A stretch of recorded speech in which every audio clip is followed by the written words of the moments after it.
When you buy a mid-range Samsung, you know you're not going to get the best camera or the best hardware.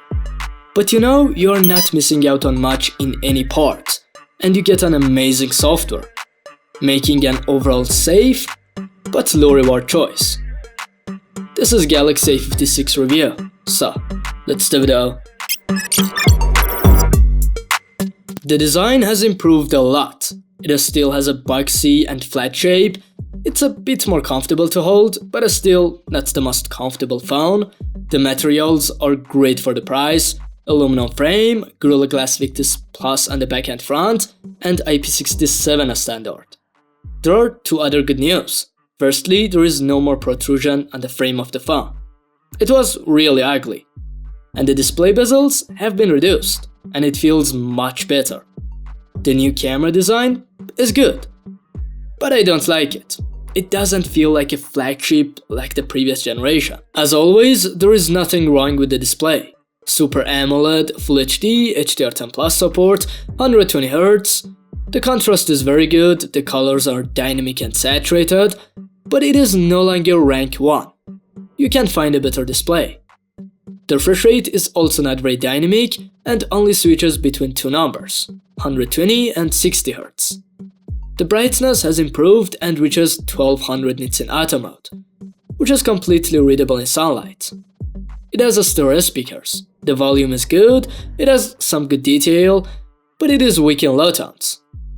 There is an optical fingerprint sensor under the display, which works accurately as always, but is slow. It has a really good hardware. Exynos 1580, 6 to 12 GB of RAM, and UFS 3.1 memory. The performance of the Exynos 1580 is between the Snapdragon 7 Gen 3 and the Plus version. The heaviest games and tasks run very well. The UI is also very smooth. It doesn't reach the level of flagships in switching between apps or image processing, but it's good.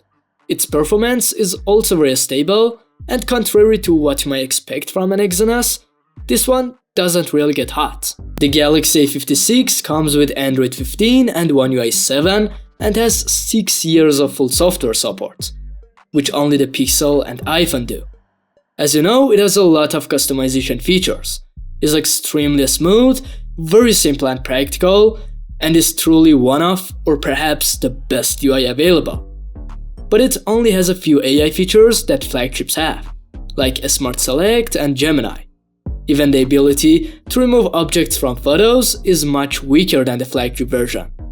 This is really not good because now the Pixel 9a has all the features of the Pixel 9 Pro. As expected, there is a 5000 mAh battery inside the phone, which supports 45W charging and wireless charging, and charges in under an hour, which is pretty average these days.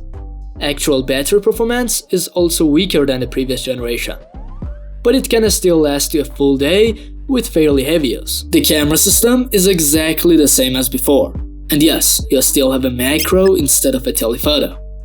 The selfie camera has changed and is now 12 megapixels. In daylight, the photos have accurate and saturated colors. The dynamic range is good, the details and the highlights are a bit lost, and the sharpness could be better. The ultra-wide photos are a bit distorted, the detail is good, the colors are close to the main lens, and the dynamic range is not very good. The macro photos have fairly good detail, the colors are punchy and have good contrast, but it is not very something to be proud of. In night mode, the dynamic range is not good, the colors are not accurate, and the photos are quite soft, but they have good detail and can be used. The portrait photos are also not very sharp and are soft, but the face processing is good and the subject is separated from the background properly. But it is probably the best selfie in this price range. The face processing is excellent, the colors are punchy and the dynamic range is good. But in low light, it gets noisy. The wide lens is equipped with OIS and can record 4K 30fps video. It takes good videos, but if you are looking for videography, the iPhone is definitely for you. Overall, the Galaxy A56 is a safe and simple choice and a good phone, but I think there are better options in this price range that are worth considering. Thanks for watching. If you like this video, like it, and if you like my content, subscribe to my channel. Goodbye, see you next video.